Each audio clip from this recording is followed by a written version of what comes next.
Welcome to the Freak Show, fellow freaks.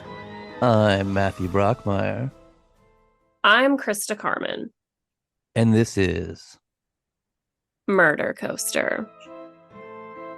the psychopathy and sociopathy inherent in serial killers manifests itself in many criminally devious ways. Many, like David Berkowitz, aka the Son of Sam, are also pyromaniacs and arsonists. Others, like Golden State Killer Joseph DeAngelo, are thieves. Ted Bundy was a kleptomaniac, stole compulsively for the sheer thrill of it, while Richard Ramirez, the infamous Night Stalker, robbed houses as a means of survival. Israel Keyes was a straight-up bank robber, but very rarely do we see a serial killer who runs their own complex criminal enterprise, like our subject today, who not only conducted sophisticated banking and extortion schemes, but was also an accomplished counterfeiter. He had his own printing press and printed out $20 bills by the thousands in order to finance his sick and devious reign of terror and horror.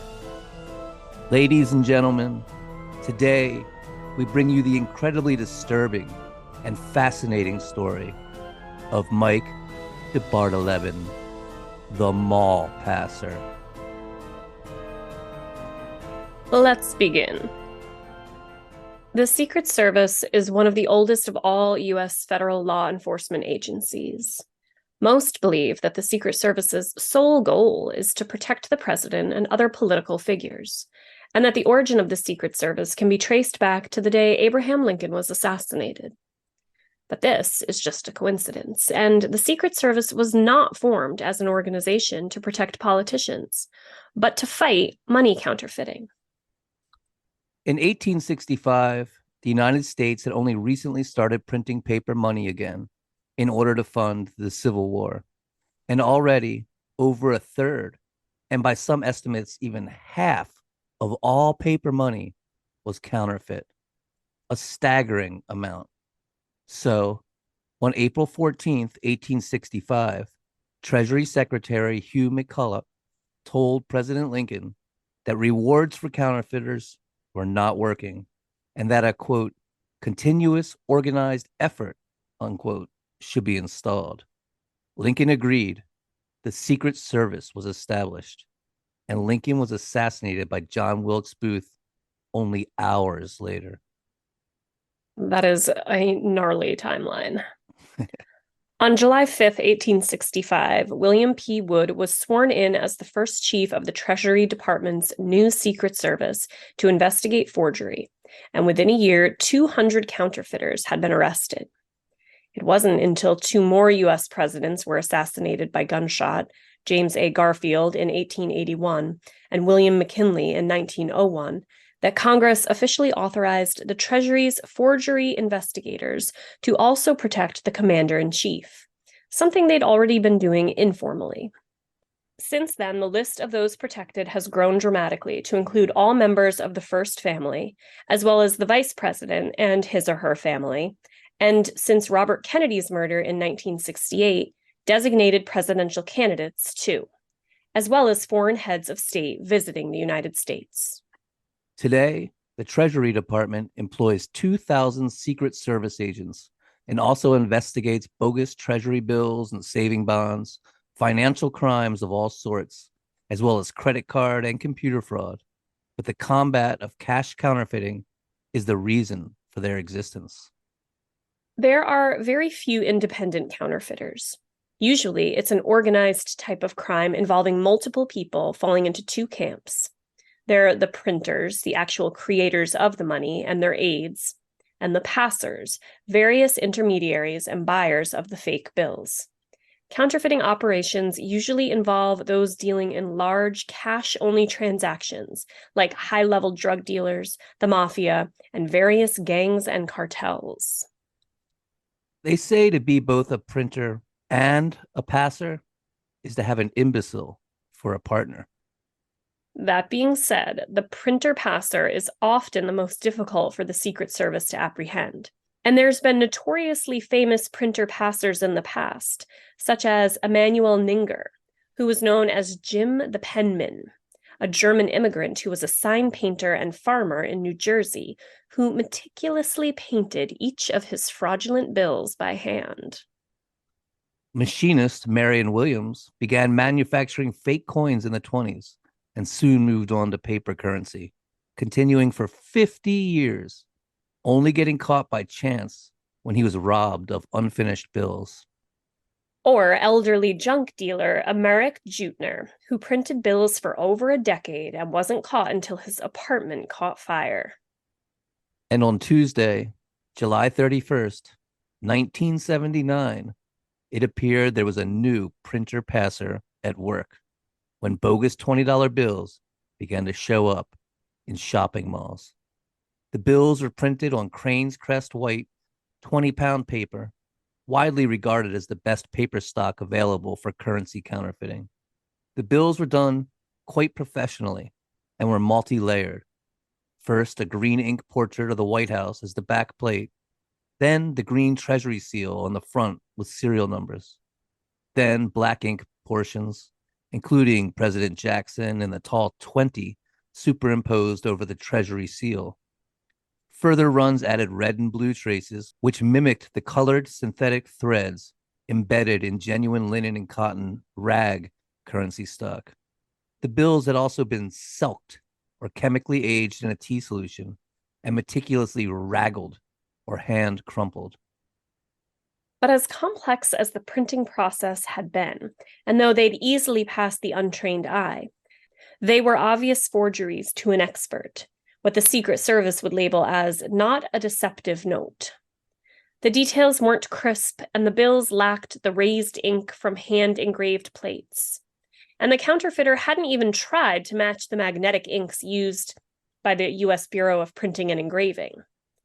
But the Treasury seal, which is one of the most difficult aspects of genuine currency to reproduce, was near perfect, with the 13 stars and the exterior circular pattern of tiny points.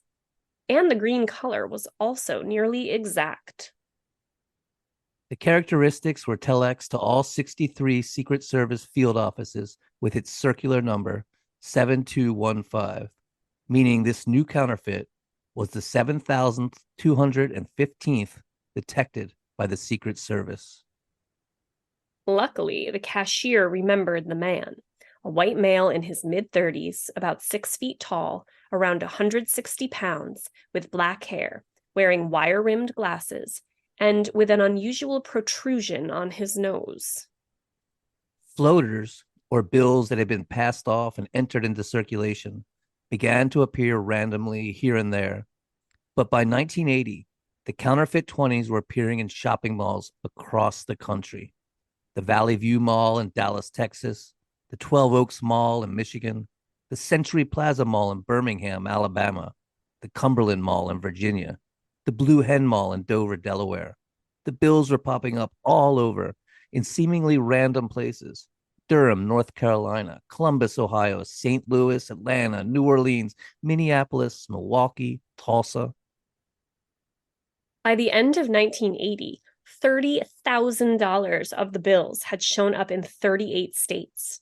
While the Treasury Department didn't view it as a threat to the integrity of the dollar, Secret Service agents were beginning to stir, the counterfeiter earning himself the moniker the mall passer, as he'd pass off his phony 20s in malls, always near a major interstate where he could quickly disappear into the flow of traffic. In 1982, the mall passer hit shopping malls in 44 states for more than $130,000, always buying small, cheap items like socks, underwear, maps, and books that investigators thought he most likely just threw away, pocketing the change. He was now an embarrassment to the Treasury Department and became a top priority. Special agent in charge of headquarters counterfeit division, Joe E. Coppola, says, quote, "Deep in my heart, I really wanted to nail this guy. There's nobody that good." End quote. What makes a counterfeit investigation so difficult is that often fake bills aren't even noticed until they end up in banks, where they go through currency verification and the magnetic toners in the printing ink are tested by scanners. What the Secret Service needed was eyewitnesses, and it took 2 years before another witness turned up who could recall the suspected mall passer, a cashier in Burnside, Minnesota shopping center.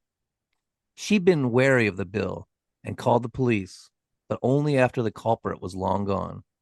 But she gave a good description: 35, 6 foot, blue eyes, 170 pounds, and wearing wire rimmed glasses. And just 3 days later, and 1,000 miles away, a clerk in Denver, Colorado also became suspicious of his new variant on the 7404 edition, giving the same exact description. As more and more clerks recounted their interactions with the mall passer, a portrait began to emerge. The mall passer wore a lot of polyester. Sign of the times there. He used disguises, wearing wigs, fake beards, and mustaches. He wore makeup sometimes. He would dye his hair different colors. He avoided male and older females, choosing younger women and girls as cashiers, and distracted them with conversation and questions.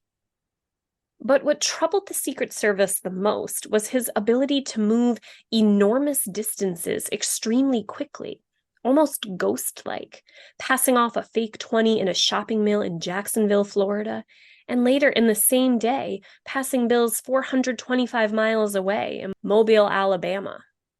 Some agents thought he might be a trucker, while others thought he could be a commercial pilot or businessman and frequent flyer. Other agents worried he might be one of them, a rogue agent. Many people were hired by the Secret Service because of their vast knowledge of counterfeiting and printing, after all. The Secret Service drew a composite and distributed it to malls across the country with a description of the bills.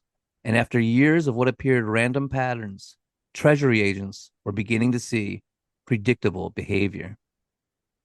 There were periodic clusters of passes in Washington, D.C., and not all of them at malls, many in food giant grocery stores, making agents suspect the mall passer may either live in D.C. or Northern Virginia, or that the area was a crossroads of sorts. In Charlotte, North Carolina, Agent Frank Hancock had been studying 3 years of activity in his state and came to the conclusion that it was highly probable the mall passer would return to Charlotte in January and then again in April. He was wrong about January. The mall passer instead went to South Carolina. But he was dead on about April. On Monday, April 25th, 1983, Secret Service agents visited the Eastridge Mall in Gastonia, North Carolina, distributing flyers with the mall passer sketch, alerting personnel and security to be on the lookout. Just 3 days later, and exactly 1 year since the last time the mall passer had been in that mall, a manager at B. Dalton Bookseller noticed a man fitting the profile, browsing the shelves and selecting the paperback Singles by Jacqueline Simonauer. The man strangely asked the cashier to hold the book for him while he went and got some money. 20 minutes later, he returned. The manager accepted the bill, though he did notice it seemed very faded. After the man left, the suspicious manager phoned a security guard. But the pager the security guard was using was broken. So eventually the manager dispatched an employee to find the security guard, and a mall-wide security alert relayed a description of the suspect. A security console operator spotted the suspect on one of the 11 black and white security televisions. The mall passer was in Matthews Belk Stationery, buying a greeting card. A plainclothes detective was soon shadowing him as he strolled into a toy store. But then, something happened. The suspect, ordinarily very calm and cool, was suddenly jittery, glancing nervously about. He was on to them.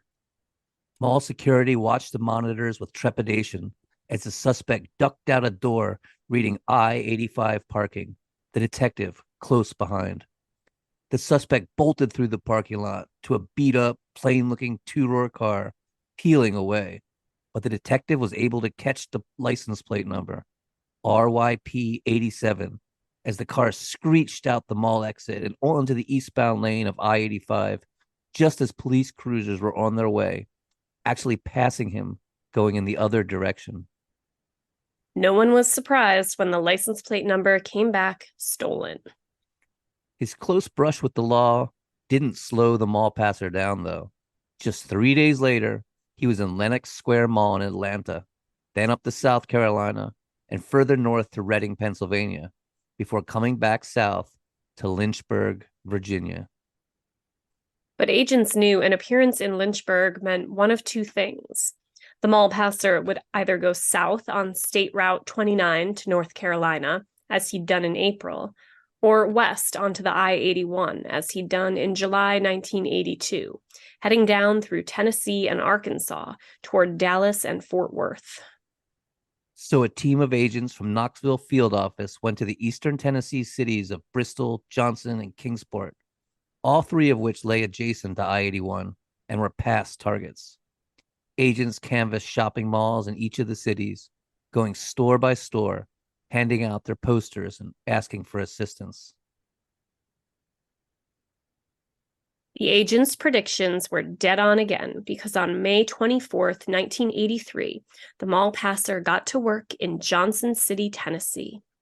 At 7 p.m., he was in the Johnson City Mall, buying a hat for $3.25. 40 minutes later, he was at the Miracle Mall, not far away, passing off 13 more 20s. 40 minutes later, he was at the Fort Henry Mall, where he walked into a B. Dalton's bookstore, buying a Kingsport City map. Then, just as he'd done in Charlotte, he told the cashier to hold the map for him while he went and got some cash from his wife. He returned a few minutes later and attempted to pay with a 20, but the suspicious cashier checked the numbers on the bill and informed the man that the bill was possibly bad, asking if he'd received it for change somewhere. The mall passer looked about nervously and said he'd gotten it from the National Shirt Shop across the mall. When the cashier said she'd called him, he blurted, "My wife took it in change," and attempted to hand the cashier $3 single. But the cashier, holding on to the 20, was calling the police. The mall passer stated, "Let me go get my wife," pointing out into the mall at no one in particular, and hurried out of the store, racing to his car and pulling onto the interstate before police could arrive. The Secret Service thought he was most likely on his way to Knoxville now, and agents were deployed to two shopping malls, the West Town Mall and the New Foothill Mall. Agent Pete Allison went store to store in the Foothills Mall, passing out wanted posters, making his final stop at Walden Books, where he showed the flyer to manager Donna Meter. Donna took the flyer with a smile, explaining she'd seen the flyer so often now, she'd recognize him instantly. The agent thanked her and moved on. Just moments later, Donna looked up in amazement to see the mall passer walking into her store. She whispered to her assistant to call the police. The mall passer bought a paperback. She accepted the counterfeit 20, placing it aside, and watched as the mall passer sauntered into KB Toys. Agent Pete Allison was in his car outside the main entrance when the radio call came that the mall passer was in the mall. Pulling his .357 from its holster, the agent leapt from his vehicle and sprinted through the parking lot, bursting through the entrance doors and tearing into the mall at a run. Security ran to inform him the suspect was being trailed and was now at the fountain area. As Agent Allison raced to the fountain, the mall passer realized he'd been made and darted into a section of the mall under construction, breaking into a run. Agent Allison and security guards followed in hot pursuit. The mall passer came bursting out the back exit doors, sprinting across the parking lot, around a corner, and right into two Marysville policemen. He pointed to Agent Allison and the security guard, exclaiming that they'd already cleared him, as Agent Allison screamed into the radio not to let him go. But of course, they weren't going to let him go. Instead, They slammed him against the hood of their cruiser and slipped handcuffs over his wrists. They had him. The mall passer was busted. And the story hasn't even begun yet. The mall passer stubbornly refused to speak a word, but they ran his prints and they came up with a hit. He had a record, a long one. He'd first been arrested at 16 for carrying a concealed weapon. Other charges included theft, kidnapping, attempted murder. In fact, he'd even been busted for counterfeiting just 6 years earlier. His name was Mike DeBardeleben. And when Secret Service agent Mike Stephen heard that name, a river of ice ran down his spine. Agent Stephen had led the search of DeBarteleben's home 6 years prior. The house had been dark and dirty, full of discarded clothing and cardboard boxes, the kitchen absolutely filthy. Agent Stephen had headed up a thin, shadowy set of stairs, the muffled sound of a radio playing in a bedroom above. He swung the bedroom door open, his service revolver drawn, and peered furtively into the dark room, his hand creeping along the wall in search of a light switch, finally finding one and flicking it on. Suddenly, a movie projector clicked on, breaking the darkness and flooding the wall with graphic pornography, scaring the living shit out of Agent Stephen. He finally managed to find a light and looked about him. Clothes strewn everywhere amongst soda bottles and fast food bags. The walls were all covered in amateur pornography, and dildos, whips, vibrators, handcuffs, and lengths of rope lay strewn about. A reel-to-reel tape recorder sat among bottles of prescription pills. On the filthy bed were several hardcore bondage and porn magazines, and beneath the pillow was a .38 revolver and a 9mm automatic, both loaded. Investigators would also find an astonishing 3,500 rounds of ammunition. Agent Stephen remarked that they had a, quote, very peculiar guy, which, yeah, I agree. Chillingly, there were stacks of index cards, each with a woman's name, address, measurements, and description on them. This is just like some serious Silence of the Lambs shit going on. Yeah, tell me about it. The other bedroom was padlocked shut. Agents used a sledgehammer to bust in, revealing what they'd been looking for. A multilith 1250 printing press with aluminum printing plates and counterfeit money lying around it. Bingo. They had him red-handed, but the house deeply disturbed Agent Stephen, who eventually interviewed DeBardeleben's estranged wife, Karen. Karen, who wept and shuddered through the entire interview, especially when the pornography and bondage devices were brought up, explained she was in hiding from her ex-husband and feared for her life. Agent Stephen asked her straight up, "Are you aware of any other crimes your ex-husband has committed? Specifically, sex crimes?" To which she screamed and sobbed, "He'll kill me! He'll kill me! He'll kill me!" At which point her lawyer interjected and said she wouldn't be answering any more questions. DeBardeleben was convicted of counterfeiting and served 23 months in the federal penitentiary at Danbury, Connecticut before he was paroled. And amazingly, and this is insane, a clerk misunderstood the term expired on a parole form to mean deceased. And the National Crime Information Center had listed DeBardeleben dead since 1978. So he wasn't even on their radar. As far as the feds and law enforcement had been concerned, he was dead. Convenient cover for your ongoing crimes. Lucky fucker, man. Now in May 1983, agents are trying to find his printing press. That's their main goal: seize not only the press, but the aluminum plates that hold the images of the fake 20s. Shutting down the counterfeiting operation is the main objective. They go to an apartment rented in his name, the Oakwood Apartments in Virginia. Agents tear the place apart, looking for any clue that might lead them to the press and the plates. but they find nothing except weird porn and more index cards listing the names of women. The place is clean as can be of any actual counterfeiting evidence. They're extremely frustrated. They have to find the printing press and those aluminum plates. Finally, one agent, exasperated, goes through DeBardeleben's yellow pages. For the youngins, that's a huge book of phone numbers everyone had before the internet. He goes page by page and finally discovers a blank piece of folded paper. The paper has nothing on it, but it is inserted into the storage unit section of the yellow pages. So they call the storage unit and bingo, they got a hit. There's a large unit rented to one of his known aliases. What unfurls next is like something straight out of a horror movie. I'm telling you, it's crazy. Here we go.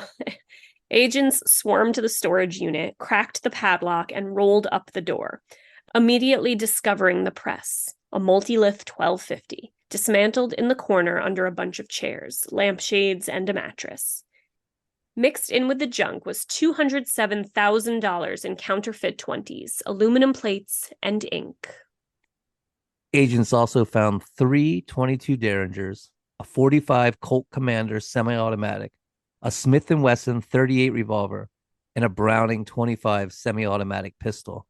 All kinds of knives, razors, cutting tools, 7 stolen license plates, a vast amount of pornography and bondage magazines, as well as police equipment like handcuffs, badges, emergency lights, and a siren.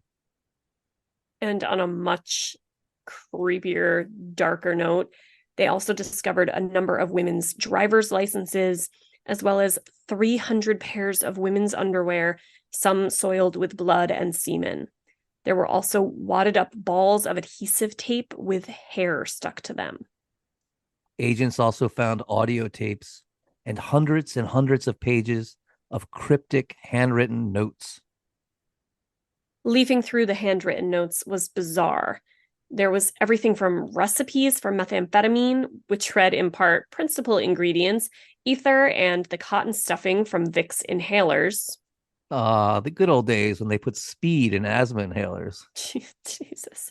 To hand-drawn calendars with specific states and shopping malls.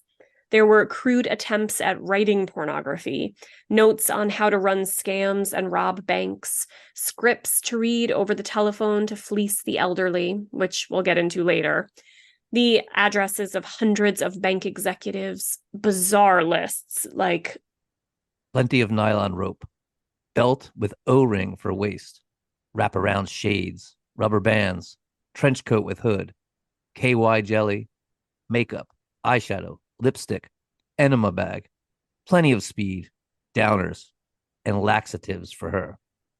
Oh, God, I have the creeps bad. It's Another cute. note read. Devices. 1.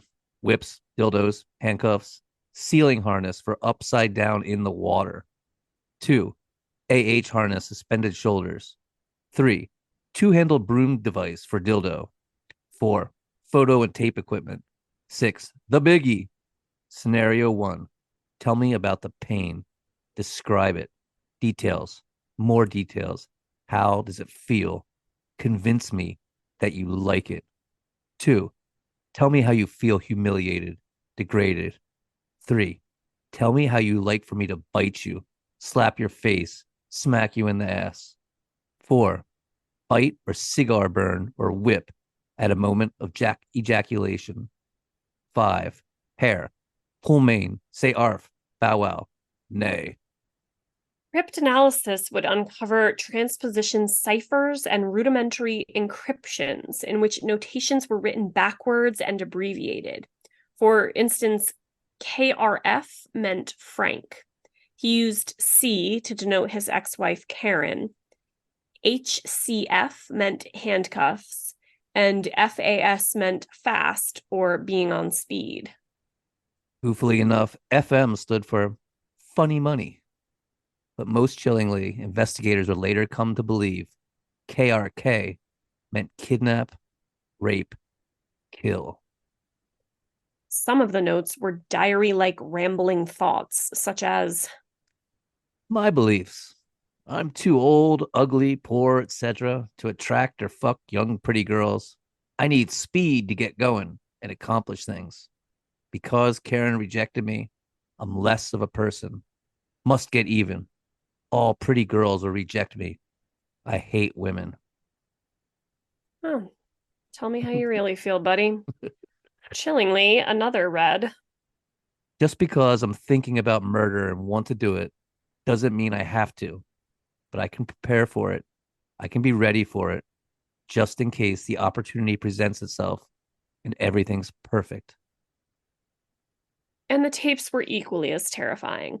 Him narrating his goals in a rambling stream of conscious manner. Parts of these tapes were released and can be found and heard. They're chilling in the very mundane and boring way he talks. For instance, in one where he describes his goals in life, he says, I'll try to do this guy's voice. He's got like this really nasally, nerdy voice. okay. Number one on my list of goals is to establish a new identity, complete with background, school records. I sound like first George Bush, don't I? School records, employment records, driver's license, social security, passport. Second on my list of goals is to buy a house with a basement, which is hidden and unable to be detected by ordinary means. Naturally, of course, I would need secret hidden compartments for stash areas for various things, as well as a fun area, secret fun area, which would also include a cage so that I could have a female victim locked up. Also of prime importance, top priority would be an incinerator capable of incinerating at extremely high temperatures, total incineration. Third on my list of goals would be Karen, or another female victim first, then Karen. How about eventually both? I'm sorry, I was on mute because I was cracking up. It's not funny, it's horrifying. But like, I hate this person so much. He's so sick and awful, but also like such a fucking nerd turd. Totally, Oh totally. my God. Also, like, every once in a while, I can say this at the end too, but like, it just occurred. Like, every once in a while, I like get freaked the fuck out when I think of how many women are like trapped in some dude's basement right now. Like, Oh it man, freaks me the fuck out. I don't even want to think that. I'm not gonna. Yeah, that's awful. Especially like yeah, especially as a parent and shit. Just fuck. Man. Oh my God. Like, as soon as second on my list is to buy a house with a basement. Like, how many dudes have bought a house specifically with the perfect basement for this fucking purpose? Kills me. Anyway, they also found a cassette tape labeled Karen. After everything had been boxed off and hauled off to where it could be meticulously gone through, an agent took the tape and slipped it into a tape player, hoping for some incriminating counterfeiting evidence, something that could link him to a specific time and place. He pressed play and Immediately, the jarring sound of a woman screaming burst from the speakers, followed by what are you going to do to me? then a male voice asks emotionlessly, huh? Followed by the woman screaming again. No, no, please, please, what are you doing? Tell me. The man then said, come on, you gonna be a crybaby? The woman whispering. No, I won't be. The man then giggled as the woman pleaded with him, Untie my hands, Mike. Please, Mike. Don't. followed by, Let me die. Let me die. Let me die. Why can't I die? Why can't I die? to which DeBardeleben says, my mother died. And the woman says, I wish I were her. Agent Mertz shut off the machine, stunned and horrified. The Secret Service knew they had someone on their hands whose crimes far surpassed that of counterfeiting. So they contacted the FBI. But the FBI wasn't interested in the case and told them to investigate on their own and let them know what they find. So the Secret Service started a DeBardeleben task force aimed at sifting through the mountains of strange evidence, trying to discover just who Mike DeBardeleben was. And this, ladies and gentlemen, is where our story begins. Now, let's really begin. James Mitchell DeBardeleben Jr. was born on March 20th, 1940 in Little Rock, Arkansas, to parents Mary Lou and his namesake father, Mike Sr. He had an older sister named Michael Linda, whom everyone just called Linda. It really says something that the father names his first two kids after himself, even the girl. About a narcissistic father. Yeah, totally. And he had a younger brother named Ralph, which is sad. Not only did he not get named after his father like his older brother and sister, his name is synonymous with puke. And little Ralph actually spends his life trying to impress, which we'll get to. A sad and tragic story. DeBarteleben's mother, Mary Lou, had lost her mother and father at just 10 years old and grew up being shuffled around relatives, saying she'd never felt love. She was a bit of a wild child, drinking to self-medicate, always looking for a good time. She could play piano by ear and was a great painter, but hated housework and cooking. Mike's father, on the other hand, grew up during the Depression and was a strict disciplinarian and no-nonsense man. Where have we heard that before? Right? He was a lieutenant in the United States Army, and the family moved often, being stationed to Washington, D.C. during World War II when Mike was just a child. Mike was a stubborn child, often disobedient, and had a temper, traits that got him into trouble often and labeled a bad boy. His strict disciplinarian father would make him sit in the corner for hours or hold his head under ice water to, quote, cool him off. He was spanked with switches and sticks, and this is before he was even old enough to go to school.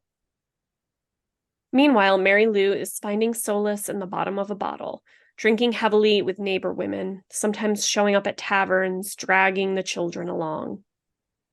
The family are moved to a base in Austin, Texas in 1945, and DeBarteleben's father is shipped to the South Pacific for a post-World War II atomic testing program. With her husband overseas, Mary Lou falls into utter alcoholism, completely neglecting the children.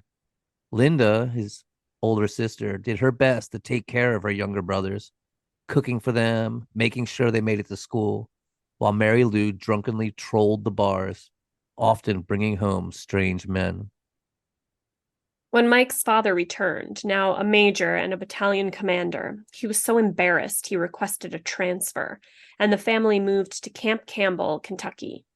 He was then promoted to lieutenant colonel, and the family moved to Europe, first West Germany, then The Hague in the Netherlands, where Mike Sr. served as military advisor to the U.S. Embassy. In 1953, Lieutenant Colonel DeBardeleben retired from the Army and accepted a position with the Commerce Department's Federal Bureau of Public Roads in Albany, New York. Young Mike Jr. attended Philip Livingston's Junior High, where he achieved superior academic marks, nearly all in the 90s. But 3 years later, when he transferred to high school, everything changed. His grades plummeted, and he began to assault his mother, so much so that the family became afraid he was capable of killing her.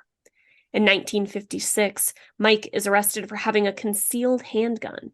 In 1957, for reckless driving.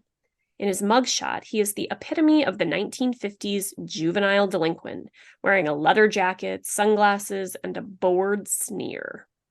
Basically, he's like the Fonz, a Fonzie that carries a concealed pistol and likes to beat his mother. Jesus. That spring, he's expelled from high school. His father has had enough and enrolls him in the military. And on June 26th, he joined the U.S. Air Force and was shipped to Texas for basic training. But he was court-martialed less than a year later for stealing the uniform of someone with a higher rank and wearing it, as well as other disorderly behavior. He did 2 months in the stockade before receiving a dishonorable discharge and moving back in with his parents, where he got a job pumping gas. Meanwhile, little Ralph, he went and joined the Air Force himself, where he excelled and became a paratrooper. Mike took another stab at high school in 1959, but was soon expelled. He also took a go at marriage, marrying a teenager named Linda Ware, but they were separated just 3 weeks later. 3 weeks. That's one short marriage. He took up stealing cars, got busted, then put on parole, and in October of 1959, he robbed a gas station, firing a pistol through the plate glass window. Then he set his eyes on pretty 17-year-old high school student named Charlotte Weber. She says she was enthralled and described him as a beautiful and handsome young rebel, just like James Dean. Soon she was pregnant, and though her parents despised Mike, the two tied the knot and were married. Aw, that's so cute. I bet she changed that bad boy, turned him good with all her love, and they lived happily ever after, right? Not by a long shot. She actually said that while they lived together in his parents' house, he lit fires in his room, kicked doors in, knocked holes in the wall, and often threatened his mother with violence when he wasn't roaming the streets for days on end. Yeah, sounds about right. Our budding serial killer. She also says he was very vain, staring in the mirror for hours as he combed his greasy hair just so, and not adverse to using a little eyebrow pencil.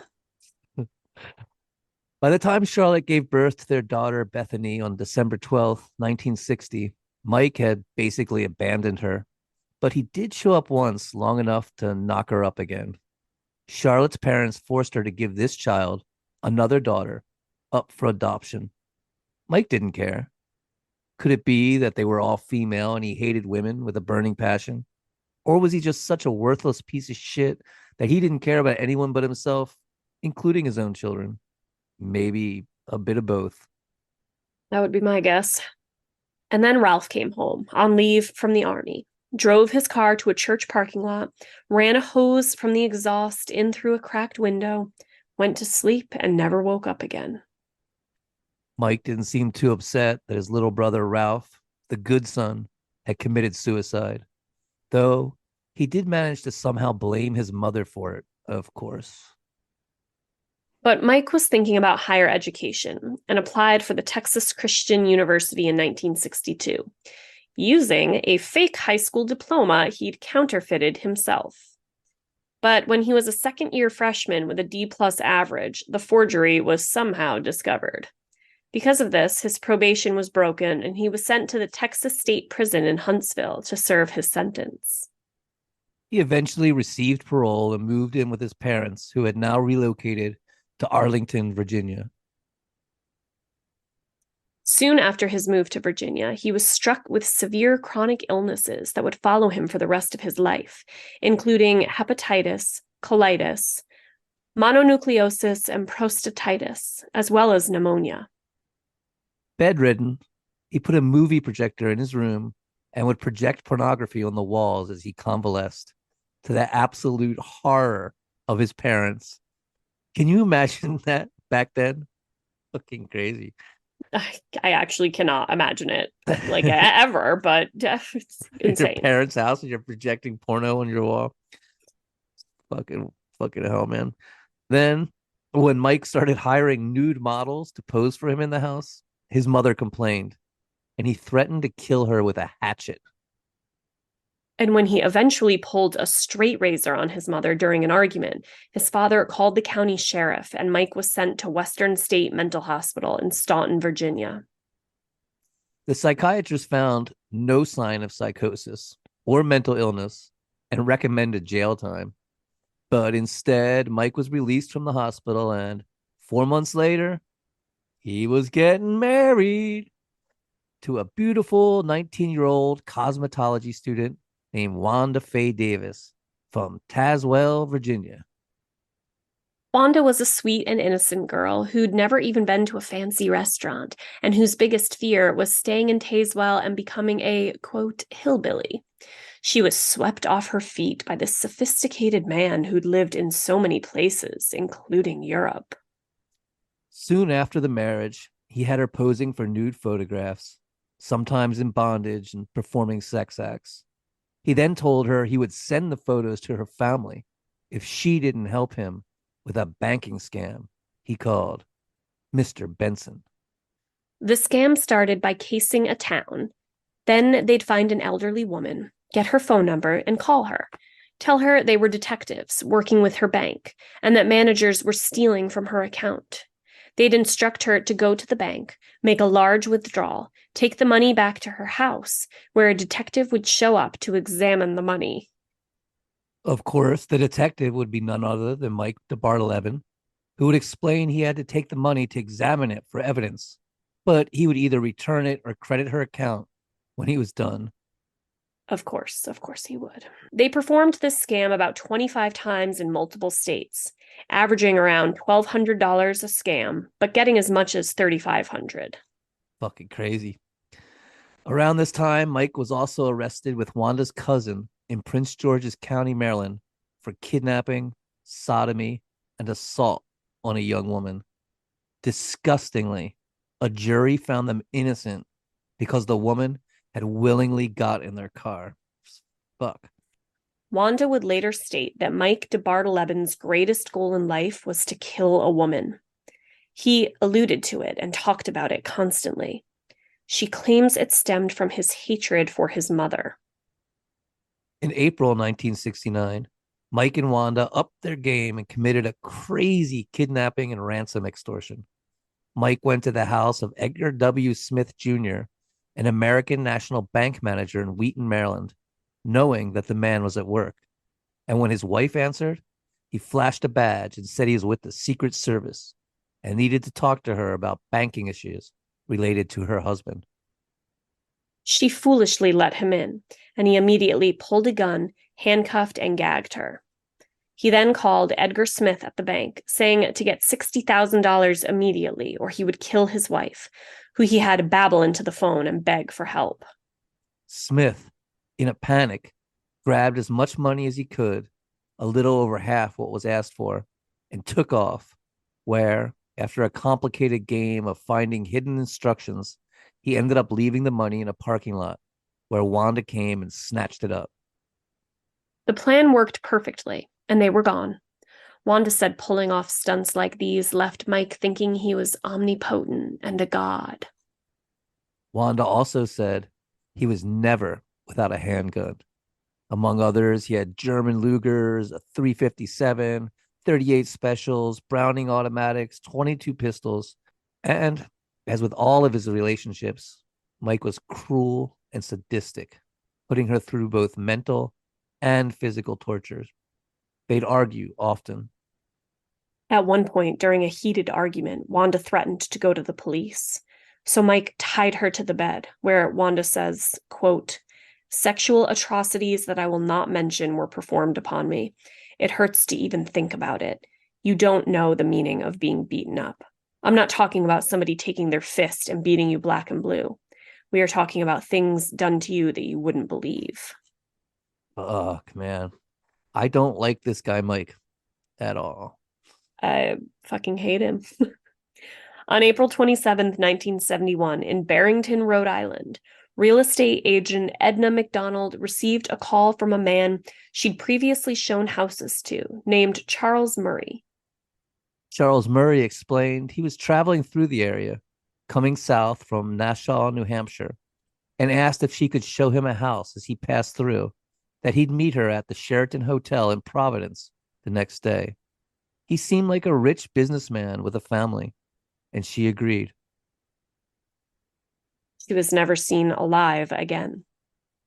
Her body was found in the basement of the house she was showing, hanging from a rafter.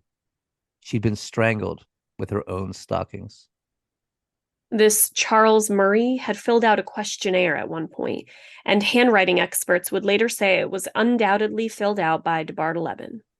Eyewitnesses who'd seen the mysterious man in the realty office would pick Mike DeBardeleben from a lineup. We'll see him use this ruse of luring realtors several times. Back home, when Faye became pregnant, far from being elated at the idea of being a father, Mike threw her down the steps and she miscarried. But she got pregnant again, and he told her to get an abortion. But she refused and left him. But Mike was done with her anyway, for he'd found the love of his life, Karen. He met the teenager on the way to the pool, and during her senior year in high school, He left roses in her car every single day. When her parents found out about it, they forbid the teenager from seeing this 30-year-old man. But that just made her more determined to see him. And when he told her she could show them and that all their problems would be solved if she married him, she agreed. And on July 10th, 1970, at 18 years old, she became the fourth Mrs. James Mitchell DeBardeleben Jr. By this time, Mike had marriage down to an equation and even wrote about it in his weird pages under the title, "If a Man is to Come Out a Winner." So here we go. This is Mike DeBardeleben's methods to a good and healthy marriage. Ugh, I can't. Here we go. Here we go. Get satisfaction early. Isolate her contacts with others. Don't let her make any decisions.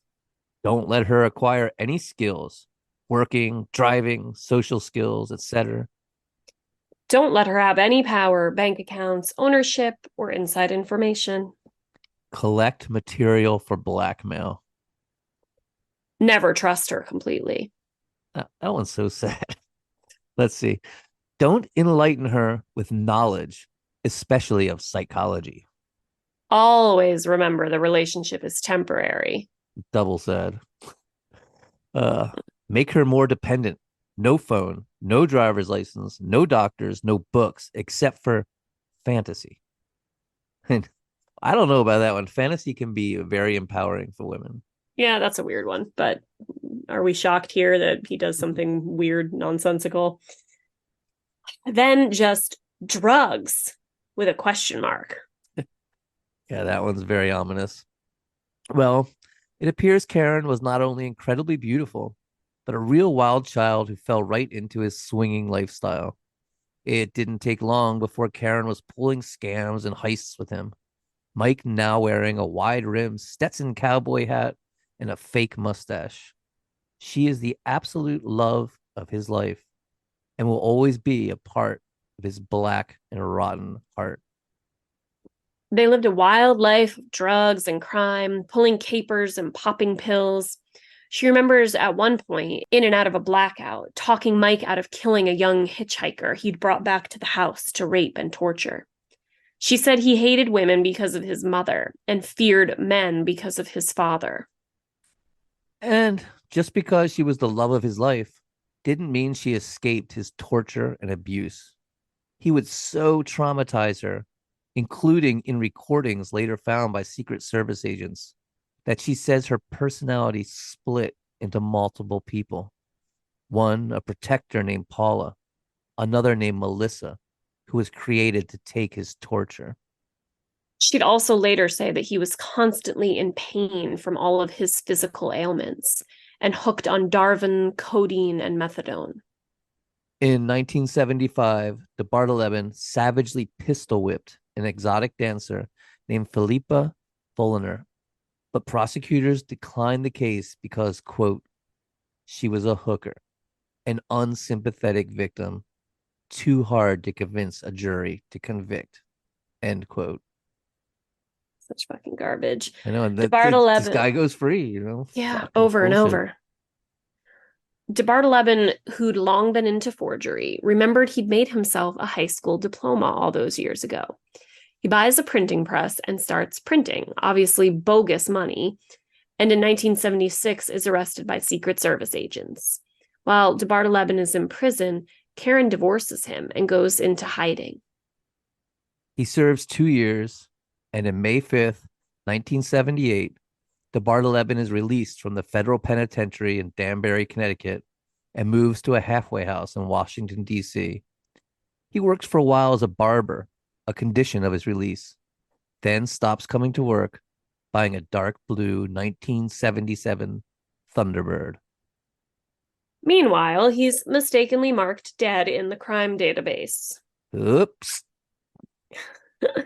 19-year-old student nurse Lucy Alexander spent Labor Day weekend 1978 in Ocean City, Maryland, where she got in a fight with her boyfriend and stormed off towards her campground. That's when a dark, late model luxury vehicle pulled up beside her. The quote, wimpy looking man inside convinces her to let him drive her to the campground. He then pulled out a badge, told her he was an FBI agent, and handcuffed her wrists behind her. He then laid her in the floorboard of the back seat, covered her with blankets, and drove for hours before blindfolding her and leading her into a house where he sexually assaulted her, insisting over and over that she call him daddy. Afterwards, he complained to her how his ex wife spent too much money. Then he put her back in his car and drove again for hours, finally releasing her in an isolated spot in Delaware called Hardscrabble. Mike begins trolling the highways and towns of the Atlantic seaboard, visiting printing supply houses and looking for a place to set up his equipment. And using everything he's learned, continue with his goal of being a professional counterfeiter. On February 4th, 1979, 31-year-old Elizabeth Mason was working in the sales office of a tract development in Fayetteville, North Carolina, when a stranger in aviator glasses appeared. The stranger explained he was house hunting, and Elizabeth took him on a short walking tour of the new subdivision. The stranger then asked Elizabeth if she could show him something more upscale, which she was happy to do. When they entered a house for sale, the stranger pulled a pistol on her. Now, Elizabeth Mason, she's tough and she's a fighter. She says she'd actually prepared for something like this and attacks him, clawing at his eyes, grabbing at the gun. The stranger viciously pistol whips her and beats her on the head with his pistol. She tumbles to the ground, where he points the gun at her and squeezes the trigger. And nothing, just a click. Again, he pulls the trigger, and again, nothing. Investigators would later find the clip of bullets there and come to the conclusion Elizabeth had inadvertently hit the clip release when she attacked him. The stranger then binds her arms and feet with adhesive tape and gags her before beating her so viciously she was knocked unconscious and had an out-of-body experience complete with angels. She received 35 stitches in her head. The stranger would later call Elizabeth Mason on the phone, amazed she had survived, almost as if he had to hear her voice to believe it. Ballsy. In May 1979, DeBardeleben found a wood-framed bungalow down a dead-end street in Falls Church, Virginia, and set up his counterfeiting operation. On April 9th, 1979, in Baldwin, Missouri, 24-year-old Sheila Grant is pulled over leaving a bar by what she thought was an unmarked police car. The supposed officer put her in his car at gunpoint and fondled her before releasing her. Investigators would later determine DeBardeleben had checked into the Scottish Inn located a mere miles from where Sheila was pulled over. On Memorial Day weekend 1979 in Ocean City, Maryland, just before midnight, 20-year-old Lori Jensen is abducted after closing the convenience store she managed. The man who takes her claims to be a police officer and waves a badge in her face before handcuffing and gagging her, blindfolding her, putting her in the back seat of his car, and driving for hours. Exactly like Lucy Alexander, she is brought to a house and sexually assaulted. These assaults would last for 3 days. The kidnapper entering the room naked, except for a burlap sack over his head with the eyes and mouth cut out. Fuck, how terrifying is that? Ugh. He savagely tortured her, tying her up into painful bondage poses, putting a cigar out on her back, demanding she call him daddy and tell him how much she liked it, photographing and tape recording the entire excruciating ordeal.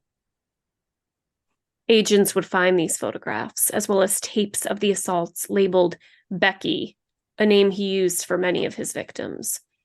It appears in his sick fantasy world he is daddy and all of the victims Becky.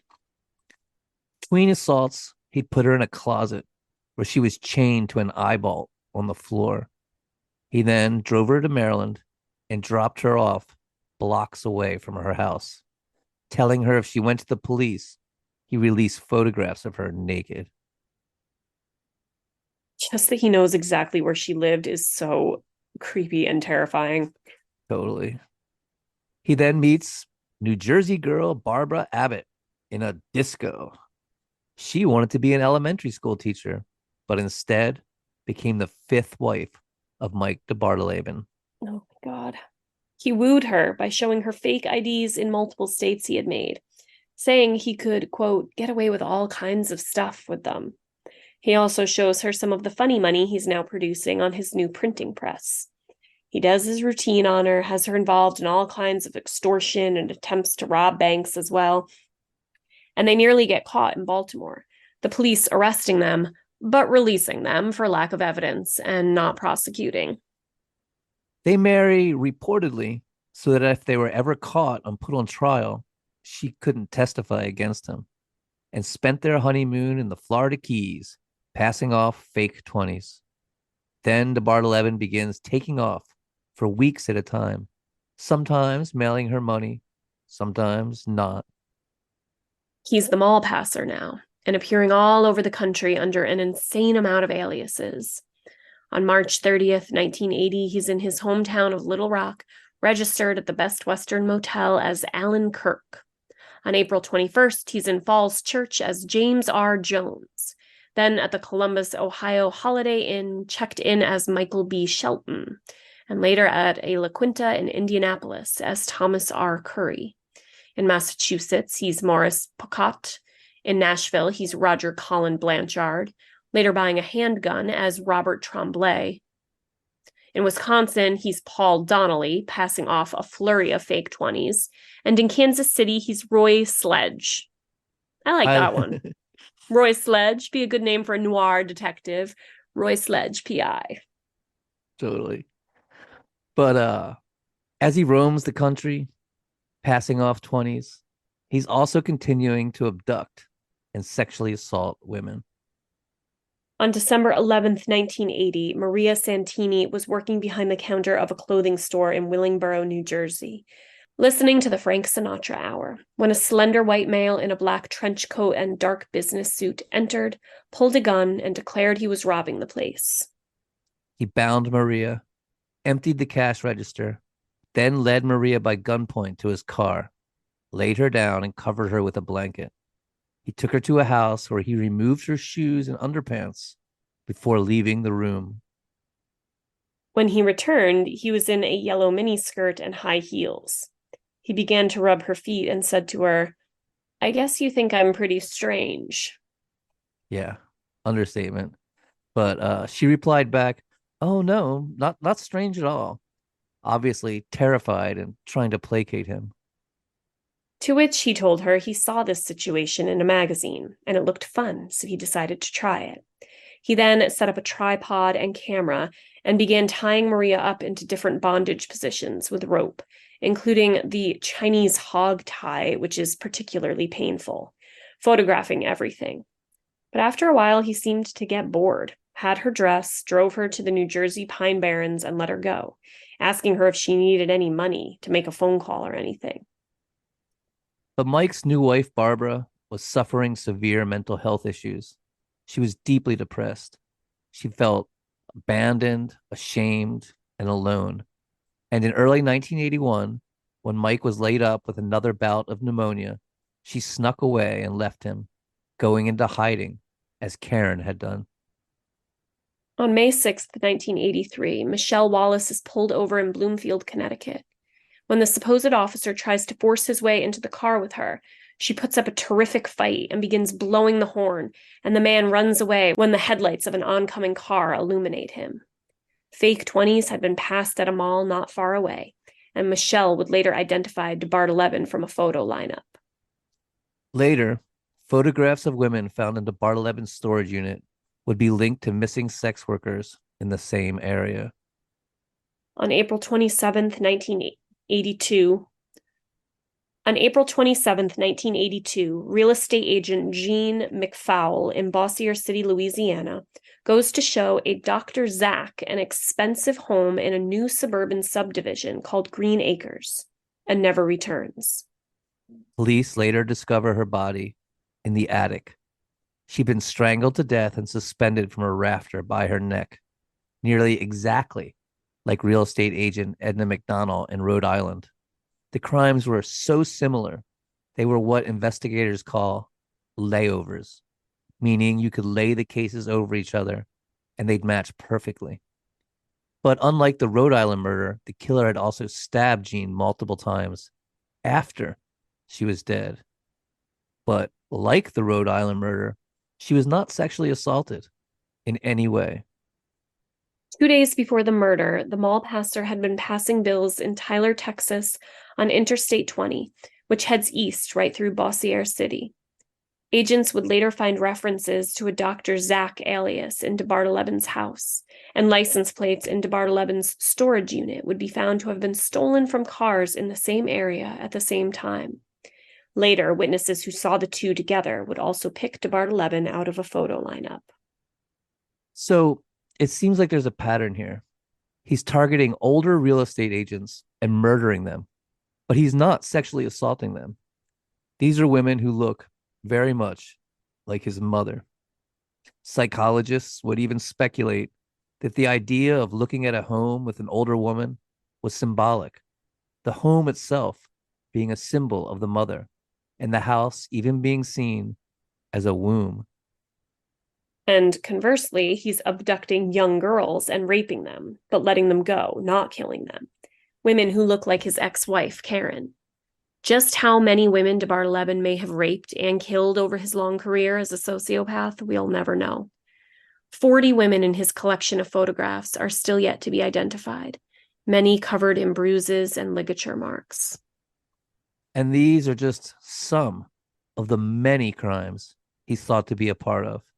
He's also been tied to the brutal murder of an exotic dancer in 1983 in Beaumont, Texas, as well as the murder of a man named Joe Rapini in a banking heist scheme gone wrong in New York.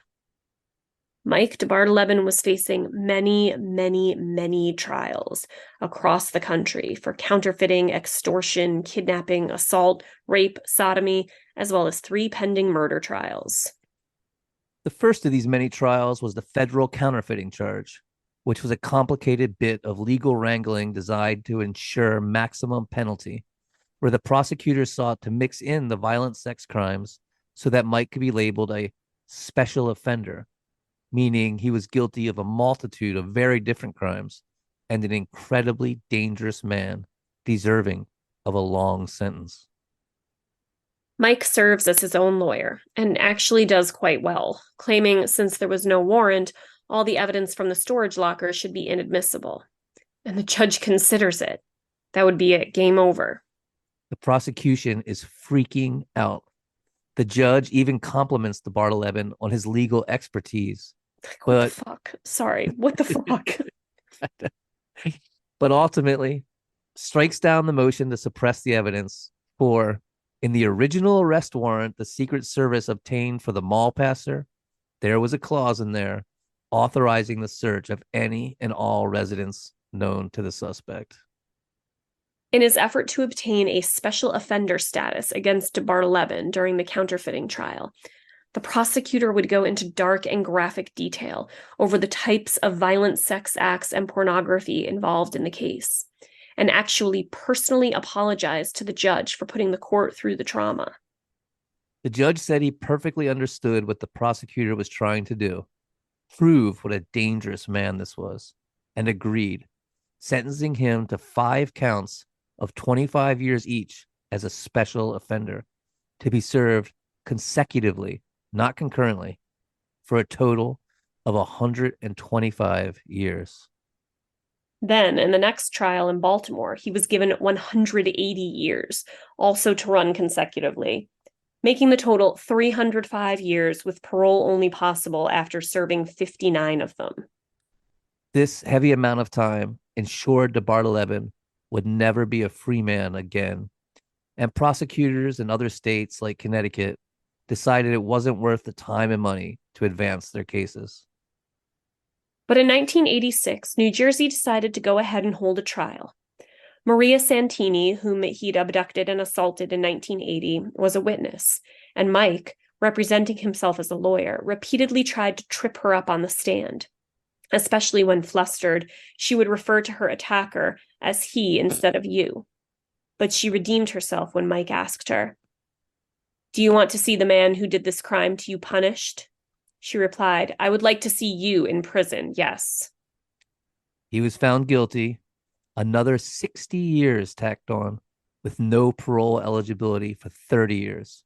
The judge saying, in effect, the man is now serving an absolute minimum of 345 and a half years. His next and final trial was in Manassaw, Virginia in 1986. The FBI had been able to identify some of the photographs and a tape recording labeled Becky as being Lori Jensen, who DeBardeleben had kidnapped in Ocean City, Maryland in 1979.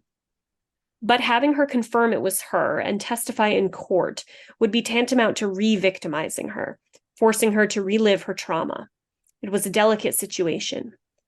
But Lori was a trooper and bravely took the stand, which was when DeBardeleben showed the world what a soulless, remorseless piece of trash he was.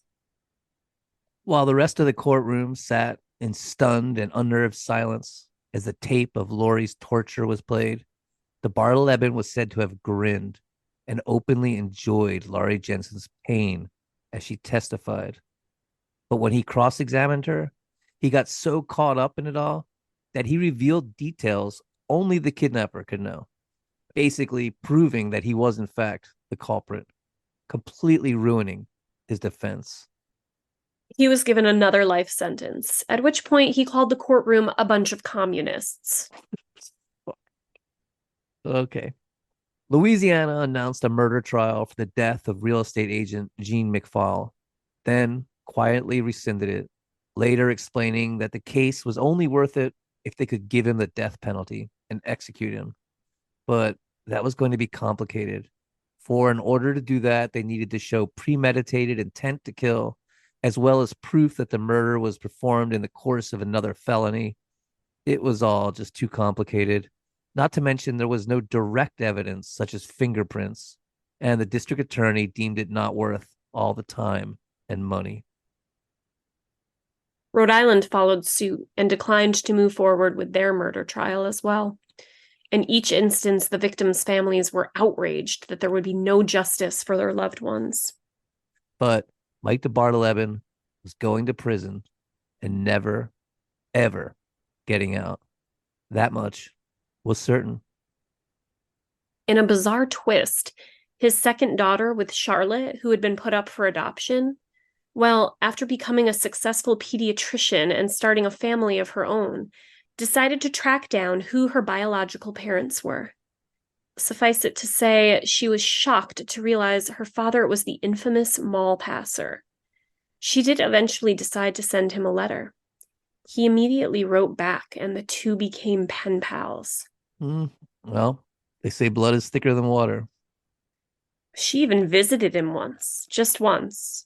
She said his eyes were unimaginably cold and empty, predatory, and that it felt like she was looking at the devil. The visit made her sick to her stomach, and she never returned. And Mike Bardeleben would die of pneumonia in 2011 at the age of 70. And there you have it, the life, crimes, and death of Mike DeBardeleben, the infamous mall passer. Whew. Wild case.